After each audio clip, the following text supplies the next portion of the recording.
தங்கக் கதவின் அருகில் நிற்கிறது இந்திய ஹாக்கி அணி. 4 முறை சாம்பியனான ஜெர்மனி அதே சமயம் 8 முறை ஒலிம்பிக் தங்கத்தை வென்று ஒலிம்பிக் ஹாக்கியினுடைய சிம்மாசனத்திலே அமர்ந்திருக்கின்ற, அதிக தங்கப் பதக்கங்களை வென்ற நாடு என்ற சிம்மாசனத்திலே அமர்ந்திருக்கிற இந்தியா இரண்டும் இன்று செமிஃபைனலில் அரையிறுதியில் பல பரீட்சை நடத்துகிறார்கள். தங்கத்தை, அந்த கோல்டன் ஆப்பிளை வேட்டையாடப் போவது யார்? வாருங்கள் பார்க்கலாம். இது வாய்ஸ் ஆஃப் தமிழ் வழங்கும் பேச்சுரிமை சேனல். 1928ஆம் ஆண்டுதான் முதல் தங்கப்பதக்கம் பிரிட்டிஷ் இந்தியாவிற்கு கிடைத்தது ஹாக்கியில். என்னுடைய ஆம்ஸ்டர்டாம் தலைநகர் ஆம்ஸ்டர்டாமில் 1928ஆம் ஆண்டு நடந்த ஒலிம்பிக் போட்டியில் பிரிட்டிஷ் இந்தியா, அதாவது பிரிட்டனுடைய காலனி நாடாக இருந்த இந்தியா முதல் தங்கப்பதக்கத்தை வென்றது. அதன் பிறகு 1932ஆம் ஆண்டு அமெரிக்காவின் லாஸ் ஏஞ்சலஸ் நகரில் நடந்த 1932ஆம் ஆண்டு ஒலிம்பிக்ல 2வது முறையாக தங்கப்பதக்கம் வென்றது இந்தியா. அதெல்லாம் பிரிட்டிஷ் இந்தியா. 1947இல் இந்தியா சுதந்திரம் அடைந்தது. திக்கி திணறி, மூச்சு திணறி இந்தியா தன்னை காத்துக் கொள்வதற்காக, இந்த உலகில் நிலைத்திருப்பதற்காக, ஜனநாயகத்தை காப்பாற்றி கையில் கிடைத்த சுதந்திரத்தை காப்பாற்றி வைப்பதற்காக திக்கி திணறி நடைபோட்டு கொண்டிருந்த நேரம், மூச்சு திணறிக் கொண்டிருந்தது. ஜவஹர்லால் நேரு அவர்கள் உறங்காமல் தன்னுடைய சகாக்களோடு, அமைச்சர்களோடு இந்தியாவுக்கான கட்டமைப்புகளை உருவாக்கி கொண்டிருந்த நேரம் 48ஆம் ஆண்டு லண்டனில் ஒலிம்பிக் நடந்தது. இந்தியாவில் மின்சார வசதி என்பது வெறும் 2000 மெகாவாட் அப்பொழுது உற்பத்தி. இன்றைக்கு 1,00,000 மேற்பட்ட மெகாவாட் நம்முடைய உற்பத்தி. மாவரைக்கிற எந்திரம் இல்லை, கையால் திரிக்க வேண்டும் திருகையில் போட்டு. போர்வெல் இல்லை, கிணறு. போக்குவரத்துக்கு கட்டை வண்டிகள், மாட்டு வண்டிகளிலே 50 கோடி பேர் சவாரி செய்து கொண்டிருந்தார்கள். மிக மிக மெதுவாக நாடு நகர்ந்து கொண்டிருந்தது. அப்பொழுதுதான் நேரு கட்டமைத்துக் கொண்டிருந்தார் நாட்டை. ஆலைகள், தொழிற்சாலைகள், ஏர்போர்ட், துறைமுகங்கள், எல்லாற்றையும் அப்பொழுதுதான் கட்டமைத்துக் கொண்டிருக்கிறார். ஒரு பக்கம் பசி, ஒரு பக்கம் வறுமை, உணவுப் பொருள்கள் இல்லை. அமெரிக்காவிடமிருந்து கையேந்தி கோதுமையை பெற்றுக் கொடுத்து கொண்டிருந்தார். அந்த சூழ்நிலையில் 1948ஆம் ஆண்டு லண்டனில் நடைபெற்ற ஒலிம்பிக் போட்டியில் இந்திய ஹாக்கி அணி கலந்து கொண்டது.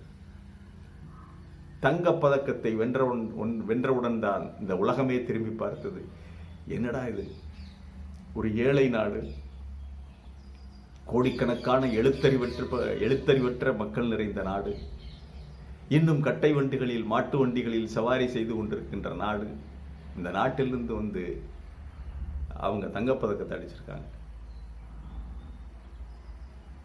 அது 50 கோடி பேர் கழுத்துக்கும் போடப்பட்ட தங்கப்பதக்கம். அன்றைக்கு இந்தியாவிற்கு கிடைத்த ஒரே ஒரு ஒற்றை பெருமை அந்த ஹாக்கி கொண்டு வந்த அந்த ஹாக்கியில் கிடைத்த அந்த தங்கப்பதக்கம். ஒரே ஒரு பெருமை, வேறு எந்த பெருமையும் இல்லை. அப்படிப்பட்ட சூழ்நிலையில் நாடு சிரமமான திசையில் பயணித்துக் கொண்டிருந்த பொழுது ஒரு பூஸ்டராக, ஒரு சக்தியாக நமக்கு கிடைத்ததுதான் அந்த ஹாக்கி மெடல், ஹாக்கி தங்கப்பதக்கம். ஹெல்சிங்கி, பின்லாந்து, அங்கே நடந்த 1952ஆம் ஆண்டு நடைபெற்ற ஒலிம்பிக்ல 48க்கு பிறகு அடுத்த தங்கப்பதக்கம். மெல்பர்ன், ஆஸ்திரேலியாவில் நடந்த 1956இல் மெல்பர்னில் நடந்த அங்கே ஒரு தங்கப்பதக்கம்.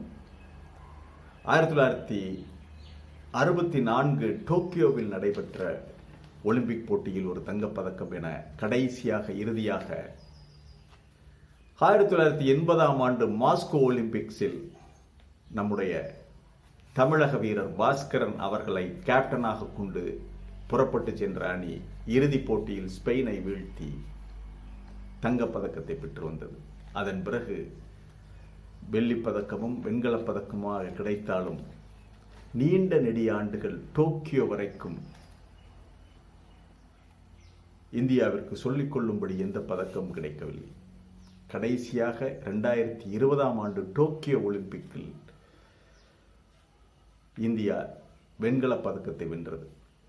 இப்பொழுது ஒரு பொன்னான சந்தர்ப்பம் இந்தியாவிற்கு கிடைத்திருக்கிறது. அரை இறுதியில் ஜெர்மனியோடு மோதுகிறது.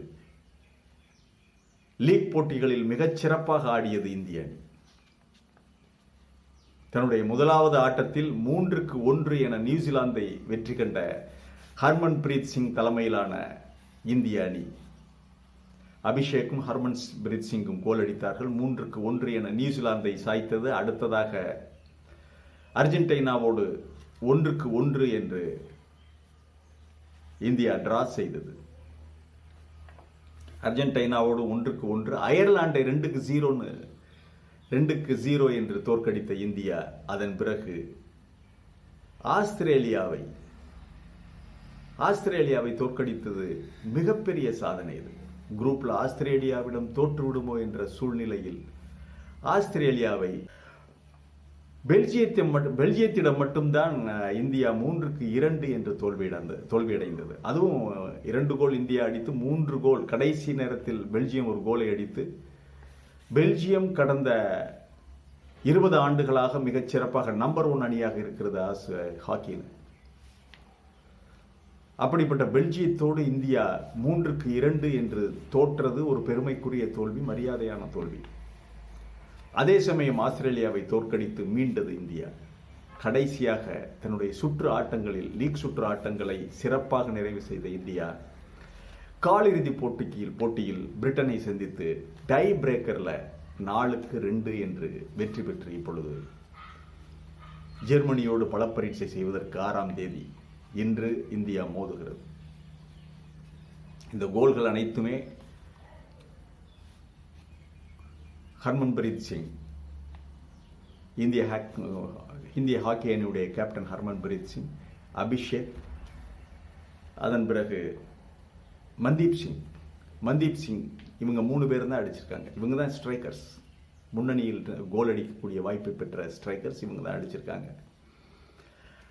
ஒரே ஒரு விஷயம், பெல்ஜியம் நம்மை தோற்கடித்தது என்றாலும் பெல்ஜியத்தை ஸ்பெயின் வெளியேற்றி விட்டது காலிறுதி.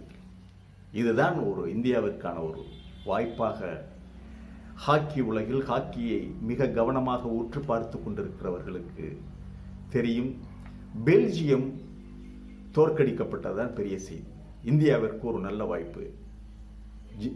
பெல்ஜியத்தை வெளியேற்றியது ஸ்பெயின் அணி. இப்பொழுது இந்தியா அரையிறுதியில் ஜெர்மனியோடு விளையாடுகிறது. ஜெர்மனி சமபலம் பொருந்திய அணி என்றாலும் தங்கத்தை தட்டிச் செல்ல வேண்டும் என்ற உத்வேகத்தில் பாரிஸிலே முகாமிட்டிருக்கின்ற இந்திய ஹாக்கி படை நிச்சயம் பழைய கால தவறுகளிலிருந்து பாடம் கற்றுக்கொண்டிருப்பார்கள். நீண்ட நெடிய ஆண்டுகள் தங்கத்திற்காக காத்திருந்து விட்டோம். இந்த முறை எப்படியும் தங்கத்தை வெல்ல வேண்டும் என்ற ஆர்வத்தோடு வெறியோடு காத்திருக்கின்ற இந்திய அணி நிச்சயம் தங்கப்பதக்கத்தை நோக்கிய பயணத்தில் ஜெர்மனியை தோற்கடிப்பதற்கான வாய்ப்புகள் அதிகம் இருக்கின்றன. இந்தியா வெல்லக்கூடிய வாய்ப்புகள் மிக அதிகமாக, அதாவது இறுதிப் போட்டிக்குள் நுழைந்து விட்டால் எப்படியும் ஒரு பதக்கம் நிச்சயம் என்று சப்பையான அந்த வாதத்திற்குள் செல்ல வேண்டாம் என்று நான் நினைக்கிறேன். அந்த வாதம் அபத்தமானது. தங்கத்தை குறிவையுங்கள். அந்த கோல்டன் ஆப்பிள், தொங்கிக் கொண்டிருக்கின்ற கோல்டன் ஆப்பிளை யாருடைய அம்பு வீழ்த்தும் என்பதுதான் இன்றைக்கு கேள்வி. 140 கோடி மக்களுடைய ஆசை. இந்தியா ஏழை நாடாக மூச்சு திணறிக் கொண்டிருந்த இந்தியாவிற்கு தங்கத்தை கொண்டு வந்து சேர்த்த ஹாக்கி அணி மீண்டும் தன்னுடைய பெருமையை இந்த பாரிஸ் ஒலிம்பிக்கிலே நிலைநாட்ட வேண்டும் என்பதுதான் நம் அனைவருடைய விருப்பம். மீண்டும் ஒரு காணொளியிலே சந்திக்கிறேன். இது வாய்ஸ் ஆஃப் தமிழ் வழங்கும் பேச்சுரிமை சேனலை சப்ஸ்கிரைப் பண்ணிட்டு மறக்காம பெல் பட்டனை அழுத்துங்கள். கமெண்ட் செய்யுங்கள், ஷேர் செய்யுங்கள், பிடித்திருந்தால் லைக் செய்யுங்கள். நன்றி, வணக்கம்.